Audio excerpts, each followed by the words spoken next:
selamat datang di Museum Basuki Abdullah. Bersama aku, Luffy Ramadhani, yang akan menemani kalian untuk menjelajahi isi museum ini.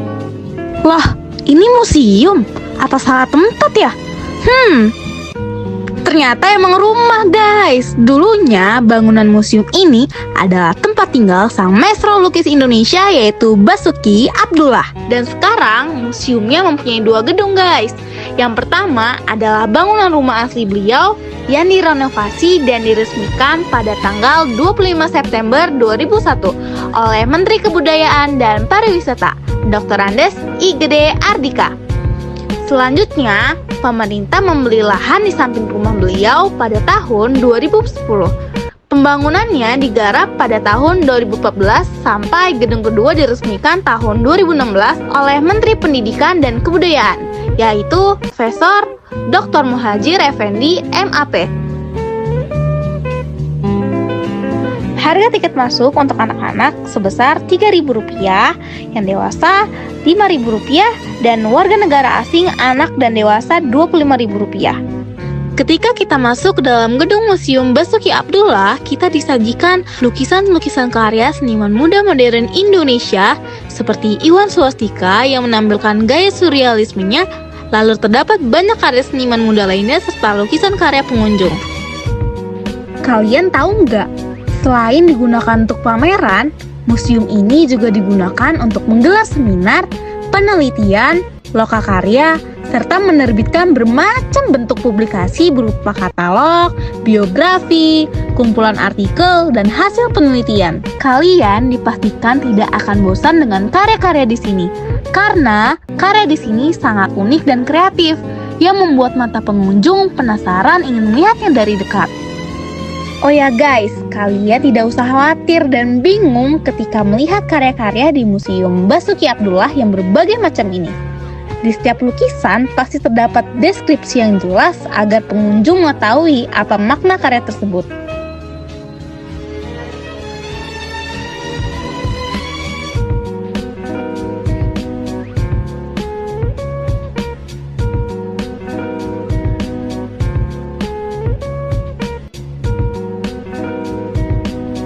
Koleksi di gedung ini sangat beragam sekali. Ada lebih dari 800 koleksi di sini. Terdiri dari koleksi lukisan yang dihibahkan dan koleksi pribadi Basuki Abdullah yang mencapai 720 buah. Benda-benda yang disajikan ini merupakan saksi bisu kepulangan sang maestro seni lukis Indonesia. Koleksi jam tangan, popor senapan yang remuk retak, baju tidur dan kacamata bekas berumuran darah ini menjadi kunci penutup kisah hidup Basuki Abdullah. Di lantai ini terdapat sebuah ruangan memorial berupa kamar tidur milik Basuki Abdullah. Di dalam kamar tidurnya terlihat tempat tidur beralasan kasur sederhana dan tempat tidur yang juga biasa-biasa saja. Di dalam kamar tersebut juga terdapat sebuah kamar mandi yang dipakai oleh Basuki Abdullah. Beberapa buku dan Alkitab terletak di sisi kiri bagian sebelah kaki tempat tidurnya. Buah-buah poster terbingkai tergantung dan bagian dinding sebelah kepala tempat tidurnya. Poster berisi lukisan kekristenan dengan tema penyaliban.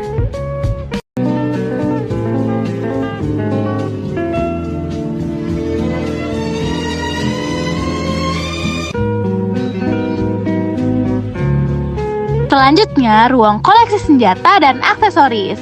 Selain gemar melukis, ia juga gemar mengoleksi benda-benda unik dari negara-negara yang pernah ia kunjungi.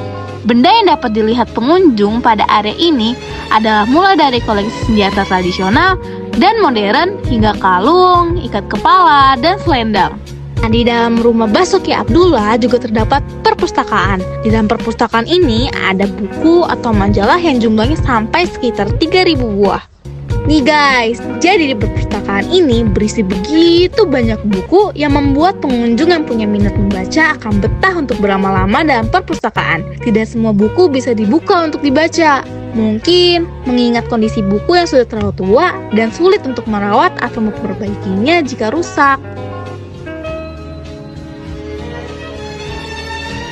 Di lantai 2 ini terdapat 40 lukisan hasil karya Basuki Abdullah yang dipamerkan dari 119 karya lukisannya.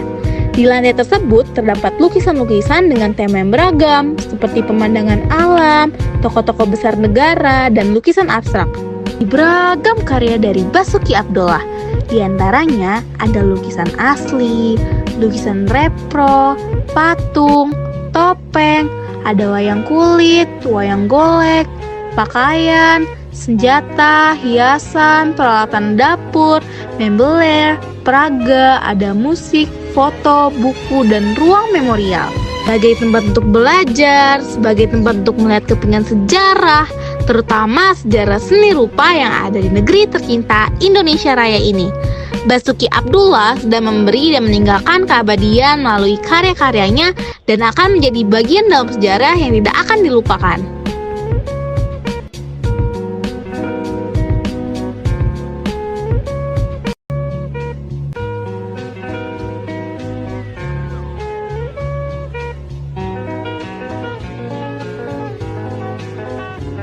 Nah, kalian gak usah pakai pusing guys. Keluar gedung ini, kalian gak usah perlu bolak-balik dari gedung pertama ke gedung kedua.